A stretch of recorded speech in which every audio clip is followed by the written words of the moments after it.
saludar a nuestros analistas en mesa. Compañeros, muy buenos días. Buenos días. ¿Qué tal lleváis el verano? Bien. Ahí vamos. ¿Trabajando? Trabajando, como debe ser. Bueno, y aquí, nosotros, ya saben, acompañándoles a ustedes, bien estén trabajando o bien estén en sus vacaciones. Vamos a ir con esa noticia de portada, lo que en un principio parecía un accidente de tráfico en Escalante, en Cantabria, se investiga ahora como un posible caso de violencia de género. En el coche accidentado viajaba un hombre de 56 años que ha fallecido. Pero atención, porque cuando la Guardia Civil acudió a notificarle a su mujer la noticia, encontraron que ella había muerto asesinada. Juan Carlos de la Fuente, el cuerpo de la mujer tenía heridas de arma blanca, igual que las que también tenía el marido. La policía lo investiga, como decimos, como un nuevo posible caso de violencia machista, ¿no? Así es, estamos esperando a que se nos confirme por parte de la delegación del Gobierno esta circunstancia. Precisamente el delegado del Gobierno está participando muy cerca de aquí, de este pueblo de Escalante. Como os decía, tiene unos 800 habitantes. En la localidad de Noja tiene una junta local de seguridad a esta hora. Esperamos que cuando concluya la misma se acerque hasta aquí y nos dé más datos o más referencias sobre este luctuoso suceso. Pero todo parece indicar que se trata de un crimen, de un nuevo episodio de violencia machista. Por tanto, ha sorprendido a propios extraños, máxime teniendo en cuenta de que al parecer la pareja ayer mismo por la mañana pues se encontraba en la localidad comprando en alguna tienda para hacer un pastel para una fiesta de unos amigos en la cual iban a participar por la tarde, por lo cual pues no se entiende qué pudo suceder. Lo que sí en definitiva ha acontecido es este luctuoso hecho que, como os decía, pues suponemos que en las próximas horas nos confirmarán si se trata o no. Todo parece indicar lamentablemente que sí, de un episodio más de violencia machista. Emilia. Sí, a mí me llama la atención porque en este tipo de casos se produce la agresión a la víctima y cuando el culpable o el agresor se quiere quitar la vida, lo hace de una manera contundente, no lo hace con este tipo de situaciones. Primero tengo todos esos cortes y tal y después veo que no me he quitado la vida y después busco la forma de hacerlo estrellándome a toda velocidad contra un árbol. Eso sí que es una cosa atípica. Creo que será muy importante a la hora de hacer el atestado el que vean qué huellas tiene el arma, si es que aparece el arma blanca utilizada, si ha podido haber una discusión previamente entre ellos. Eso es muy importante. Y también será muy importante si él fallece previamente al impacto contra el árbol, que puede ser a consecuencia de las heridas que se ha provocado con los propios cortes, o si es con posterioridad, muere realmente por el impacto. Yo creo que todas estas cosas llevarán, al final no evitamos el que sea una muerte más por violencia machista, pero si es que es así y lo confirman, ¿no? Pero es atípico. Noticia que conocíamos, sí. Atentos. También tenemos que hablar de esas novedades en el caso del parricida de Beniel, en Murcia, el hombre de 39 años que asesinó a su hijo de 11 el domingo pasado. Ahora se ha sabido que ese hombre quebrantó una orden de alejamiento en junio, no entró en prisión porque así lo pidió su exmujer, y esta es la novedad. Era la segunda vez que David era condenado. En la primera fue por el acoso a la madre del niño tras su separación, lo que le llevó a los tribunales. ¿Qué tiene que pasar? Y aprovechando que tenemos a una abogada en la mesa, Emilia, te voy a preguntar, ¿qué tendría que pasar para que un padre no pudiese ver a un hijo en un caso, digamos, de separación y malos tratos incluso demostrados? ¿Qué debería de pasar? Bien, que después de una serie de circunstancias, pues que el juez acuerde o bien que se le pueda retirar totalmente la custodia. La custodia desde luego por supuesto estaría fuera, pero el régimen de visitas que no exista, o si existe que sea en presencia de terceras personas o que sea en un punto de encuentro, o la otra opción es que si esto es muy grave incluso se le pueda privar de la patria potestad. Pero el problema, yo siempre digo, del sistema no es lo que regulamos y es lo que el juez al final sentencia, es que la ejecución de eso tiene muchos factores. Primero, que el sistema tiene carencia de medios para que todo esto esté bien controlado y al final se pueda estar observando cómo se está ejecutando esa sentencia. Segundo, que muchas veces las víctimas, como bien estaba comentando, que lo comparto totalmente, creen que va a cambiar, que ayudan al menor, o incluso por esa relación de dependencia, por esa situación que se produce de la víctima de cambiará, es el padre, pobrecito. Muchas veces influyen en esas decisiones judiciales que están tomadas a conciencia con base en los argumentos y las pruebas que ha habido. Entonces, lo que hay que hacer, y como bien digo, es que el sistema, en el momento de la ejecución de esa sentencia, a la hora de fiscalizar si se está llevando a cabo, tiene que ser mucho más efectivo. No basta con regular, no basta con sentenciar, sino que el después de, tiene que ser mucho más contundente y tiene que existir terceras personas que eviten o que den objetividad a las decisiones que se toman. Ya, Emilia, pero perdona. Sí, y luego Carolina, que me había pedido la palabra. Sí. Fernando. El problema es que la orden de alejamiento era de su esposa, no del niño. No del niño. Con lo cual, es evidente que las órdenes de alejamiento no se cumplen por falta de medios. Se cumplen en muchos casos, pero hay otros muchos casos en que no se cumplen. Pero en este caso, el alejamiento era de la madre. Es decir, ¿quién podía sospechar que iba a matar a su hijo? Sí. Es que es muy importante lo que dice Fernando, porque casualmente deben formar parte los niños, porque últimamente estamos presenciando cómo se están utilizando a los niños como instrumento de venganza contra el otro cónyuge. Sí. Y es verdad que se tienen que tomar o hacer extensivas esas medidas de alejamiento, no solamente para las madres cuando existen violencia de machistas, sino también a los hijos y cubrirlos, y no luego conformarnos con llevarlos a esas listas de víctimas de violencia machista por parte de los hombres, y también a la nueva lista que se ha generado de violencia también contra los niños. O sea, coincido con Fernando que un segundito, porque tengo a Carolina que le he prometido que le va a dar también el uso de la palabra. Me espero que digan los compañeros. No, quería ahondar en esto justamente que decía Fernando, porque es verdad que los testigos y la familia lo que dicen es que con quien estaba muy obsesionada era con ella, con su exmujer, con cómo había rehecho su vida, con que ella se había marchado de casa, y nada hacía prever que lo que podía hacer era terminar haciéndole daño a uno de sus hijos. Es verdad que yo le pregunto a Emilia, ¿cómo se puede calibrar eso? Porque a veces la propia víctima está en el centro de toda esa situación y entonces igual no es capaz de ver ese peligro. Bueno, yo siempre digo que los profesionales, a la hora de las pruebas psicológicas, las pruebas sociológicas, o sea, psiquiátricas, o sea, es muy importante detectar qué relación existe y hasta qué punto existe esa obsesión, ya sea bien por la venganza, ya sea bien por dañar. Hemos dicho algo que es importante. Hay personas que se puede detectar que tienen esa necesidad de vengarse de la otra persona porque no ha actuado en la forma o su comportamiento no es el que ellos esperan, y utilizan cualquier instrumento, pero hasta la propia justicia. Y estamos hartos de ver esas denuncias falsas por abusos, por no sé cuánto, que no son reales. Es como más daño se puede hacer un hombre a una mujer. Correcto. Tanto para el padre como para el hijo al que se priva de ver a su progenitor. Sí. Yo quería decir que cuando estamos hablando de la Fiscalía, que en el procedimiento civil efectivamente el fiscal forma parte hasta que se dicta sentencia, pero luego tenemos que diferenciar dos cosas. Una es que la madre, como es este caso, decida por sí, el decir dejo al niño que lo vea o no lo dejo, porque ahí el fiscal no interviene, y la otra es que diga considero que el padre puede visitar, presenta un escrito al juzgado modificando ese régimen de visitas para que se lo den. Entonces le dan traslado al fiscal a ser menor, y ahí sí que formaría otra vez parte el fiscal del procedimiento y se puede oponer o no. O sea, esa es la diferencia. Entonces, en este caso concreto no hay esa modificación, no hay esa comunicación al juzgado civil para que pueda intervenir, con lo cual la Fiscalía aquí no tendría. Pero si nos vamos, como bien decía Fernando, al procedimiento penal y se interponen ese tipo de medidas en las que existe violencia, medidas de alejamiento, ahí el fiscal sí que tiene una acción directa, y ahí sí que podría extender, hacer extensible esas medidas de alejamiento, y sería cuando realmente se podrían impedir que tenga ese contacto. A seguir ahora con un dato, en este caso, que nos llega desde la DGT.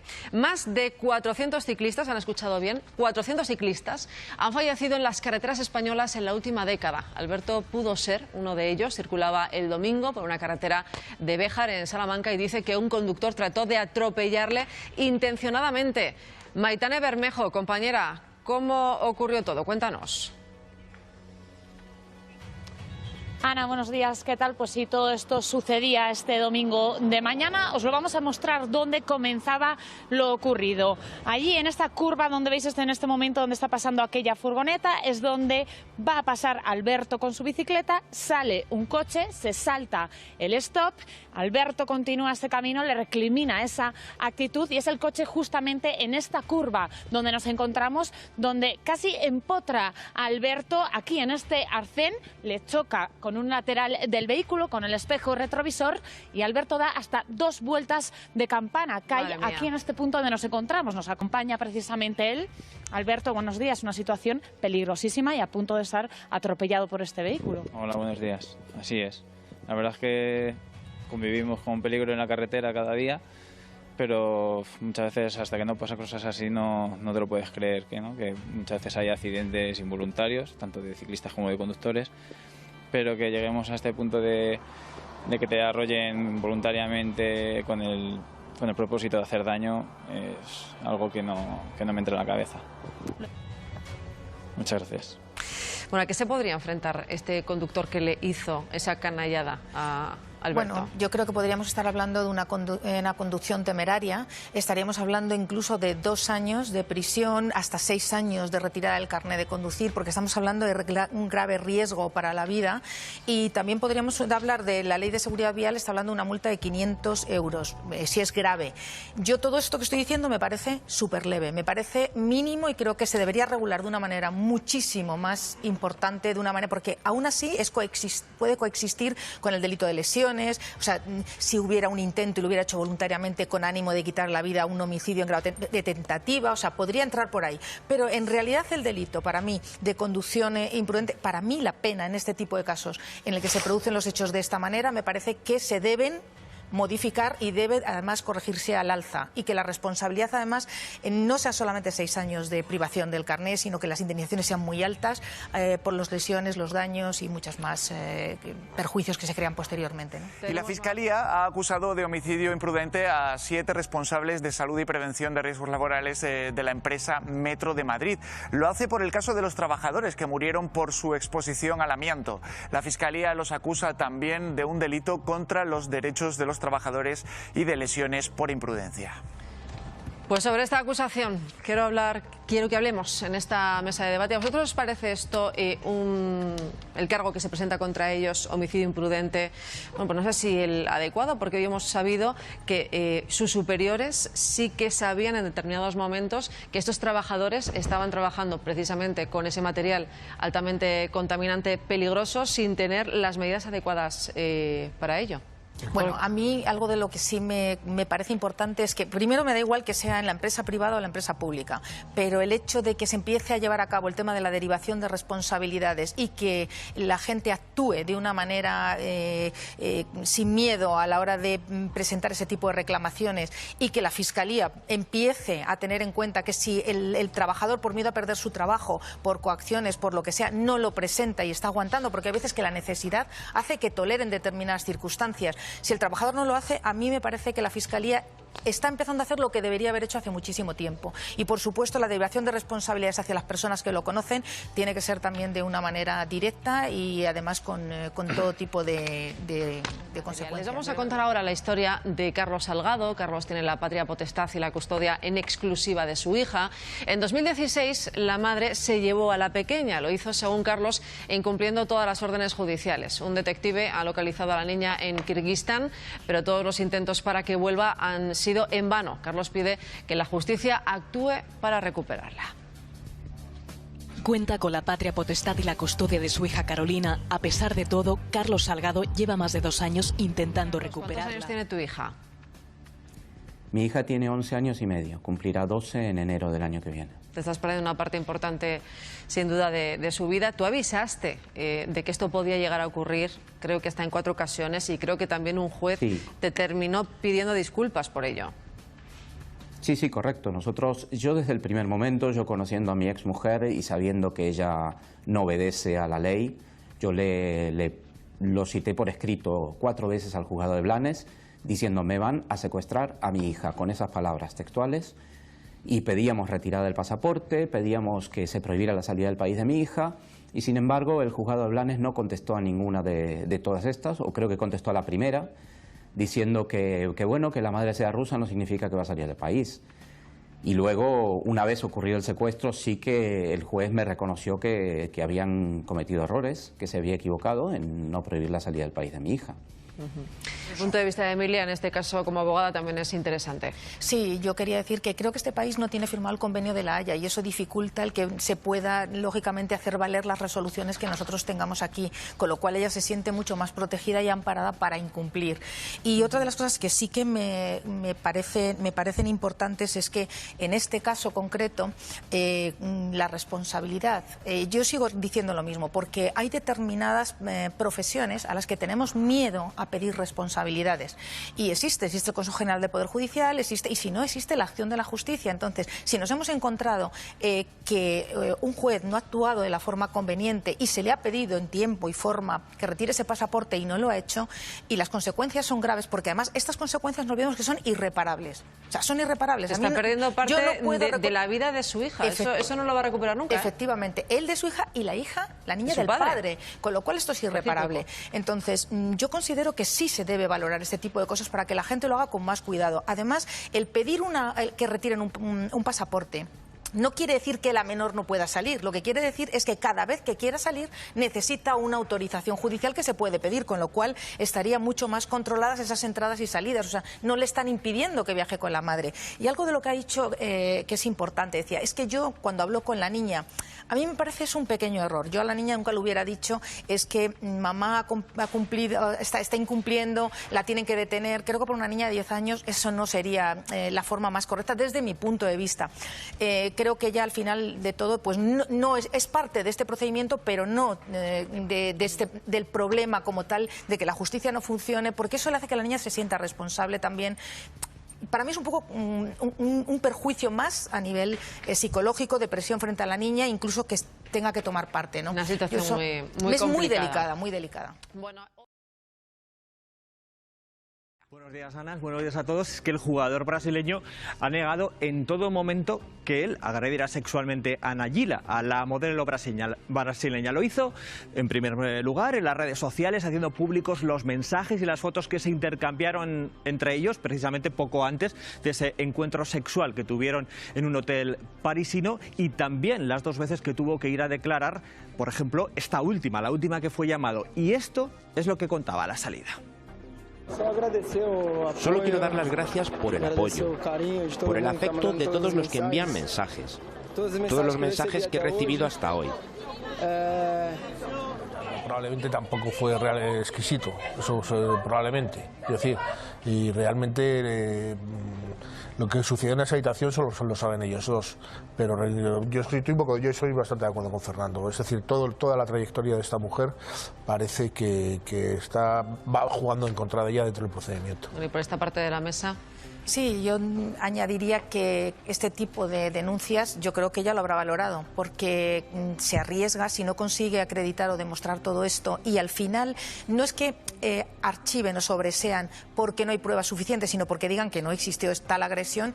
Neymar perfectamente la podría pedir daños y perjuicios y una denuncia falsa, evidentemente, y pedirle que se le pueda resarcir por los daños y perjuicios a un personaje de este tipo. O sea que yo creo que ella habrá sopesado las consecuencias que puede tener el que no sea real lo que está contando. Ella no quiere mostrar a cámara su rostro y nosotros lo respetamos, pero en cualquier caso, Carmen, te agradecemos mucho que estés esta mañana con nosotros. Buenos días. Hola, buenos días. Bueno, en primer lugar, ¿qué es lo que dice esa sentencia? Cuéntanos. Pues básicamente, a ver, une el delito de agresión sexual con las lesiones, y además el robo con violencia lo deja en un hurto, con lo cual retira otros 2 años. Entonces se queda en nada. En realidad esa condena se queda en nada. Tenemos una abogada en la mesa. Es que realmente no sé. Me gustaría, y si a ti no te importa, Carmen, abrir esta entrevista a la mesa, porque yo personalmente, y no sé si la gente que nos está viendo, hay varias cosas que no entiendo. Por una parte, esto de las lesiones, que 2 delitos se conviertan en uno. Para empezar, que esta orden de alejamiento ahora mismo no esté activa, que no se pueda por no tener medios económicos no se pueda seguir batallando judicialmente, en este caso, como nos contaba Carmen, en el Supremo. Son muchas cuestiones a la vez, yo lo sé, pero vamos a intentar contestarlas. El tema de las lesiones. Hay lo que se llama concurso medial. Hay veces que las lesiones son parte de la resistencia a la violación, entonces de ahí que no se contemplen como un delito aparte, sino como parte de la ejecución de ese delito. Lo que sí que es cierto es que aquí son desproporcionadas, o sea, son unas lesiones muy graves y para mí, teniendo en cuenta si esto, consideráramos que debe ser así, si el tipo base establece una pena de 1 a 5 años, para mí que le pongan 2 años, o sea, si las lesiones son tan graves, al menos compensarlo y haberte ido a una pena mucho más elevada. ¿Va a entrar a la cárcel, Emilia? ¿Va a entrar este señor a la cárcel con 2 años si no tiene antecedentes penales? Lo que pasa es que sí tendría que cumplir con la responsabilidad civil, que creo que la han establecido en 18.000 y algo euros, tendría que cumplir con ella para no entrar. Luego, otra de las cosas que sí me preocupa, dice que no existe forma de recurrir, no tiene medios económicos. Bueno, efectivamente existe el abogado de oficio, que todo, y yo le diría que por favor acuda a un abogado de oficio o si no a fundaciones y asociaciones donde se le pueden dar perfectamente este soporte para ayudarla. Carmen, ¿lo has hecho? ¿Has acudido a un abogado de oficio, a algún tipo de asociación donde te puedan echar una mano? A ver, de hecho, quien lleva el caso es una asociación de Gijón. Lo que pasa que sus medios son limitados y luego las costas, ellos no van a hacerse cargo de esas costas. Si algo sale mal, las costas son cosa mía. Claro, ¿y de cuánto estamos hablando? Simplemente es así. Además de la limitación en los medios... No. A ver, en la vía penal es muy raro que haya condena en costas. Si ella habla de sus gastos, que es muy diferente, no las costas que la puedan condenar porque no tenga razón, o sea... vuelvo a repetir, están los abogados de oficio y si no que se ponga, yo me pongo a disposición y después se lo facilitáis para decirle cómo puede gestionarlo y eso sería importante que acuda. Y otra cosa que me ha parecido muy interesante, dice que ella no sabe en qué situación se encuentra ahora mismo respecto a esas medidas de alejamiento. En la primera sentencia lo tiene, con lo cual la primera sentencia no es firme porque se ha recurrido y se ha dictado una segunda sentencia donde no lo han recogido. Entonces, si esa sentencia acaba siendo firme, la segunda, y no se recurre ante el Supremo, entonces no tendrás esas medidas. Pero si realmente se recurre de nuevo, la sentencia sigue sin estar firme y estaríamos con las resoluciones de la primera, con esas medidas de alejamiento. Yo recomiendo, desde luego, y además yo comparto totalmente con ella, que esta sentencia es muy baja para las consecuencias tan graves que ha tenido a todos los niveles, no solamente físicos, sino también a nivel psicológico y además ejemplarizante para el resto. Creo que debería recurrir. Y vuelvo a repetir, a nivel de fundación, asociación, me pongo a su disposición y se lo digo públicamente por si necesita esa ayuda para que esto no se quede así. Va a ser la bienvenida, porque está todo el pueblo en la calle. La verdad es que esto es increíble. Es que no está solo el pueblo de Almadén, es que está gente de toda la comarca, de Chillón, de todos los pueblos de alrededor. Al final esto es un pueblo minero y todos en el fondo son hijos o nietos de los que se encerraron en el 84. Y qué duro ese trabajo. Bueno, estamos aquí a la espera de que... Sí, desde luego, ¿eh? Pues nada, Candela, te vamos a dejar a ti ahí, que tomes buena cuenta de lo que hacen y, por supuesto, queremos saber la fecha de estreno de ese documental, que no nos lo pensamos perder, porque además hace eso, un llamamiento a Almadén y a todas esas localidades, pues más de interior, localidades que a veces pues no están tan presentes como deberían de estarlo y que necesitan esos medios. Muchas veces. Oye, a mí me entristece algo, y es que dice que está entre los 3 pueblos que son patrimonio de la humanidad. Entonces, para llamar la atención de la administración, alguien tiene que hacer tanto ruido. Qué triste. O sea, qué triste que desde fuera tengamos ese reconocimiento y esa valía de ese pueblo y que nuestras administraciones, para que les doten de recursos como sanidad que estaban pidiendo, tema de, no sé, escuelas, medios incluso de comunicación para que estén, para desarrollar la industria, todo. Y tengan que hacer ruido, tengan que acudir a estas cosas. En Málaga, los chiringuitos han querido ayudar a todos los padres para evitar estas situaciones. Laura Torres, ¿cómo lo han hecho? A ver, explícanos. Pues sí, Ana, han tenido esa iniciativa, una iniciativa que nos contaba Manuel de aquí de Playas de la Costa del Sol, que era necesaria porque es un problema y un miedo que pasan todos los veranos con eso de que se pierde el niño. Manuel, ya no vamos a escuchar un niño se ha perdido, ¿no? Por lo menos aquí en la zona. Hombre, sí, seguramente lo escucharemos. Lo que pasa es que la rapidez que tendremos en encontrarla será mucho más fácil. Y esa angustia que tienen normalmente los padres vamos a intentar quitársela por todos los medios. A ver, cuénteme, ¿qué es lo que han pensado este año? Pues estamos poniendo unas pulseritas con el nombre del establecimiento y con el número de teléfono. Así ya sabemos en la zona que se ha perdido el niño y si lo encontramos a 1 kilómetro, 2 kilómetros, lo que sea, pues rápidamente lo tenemos. Bastante más práctico.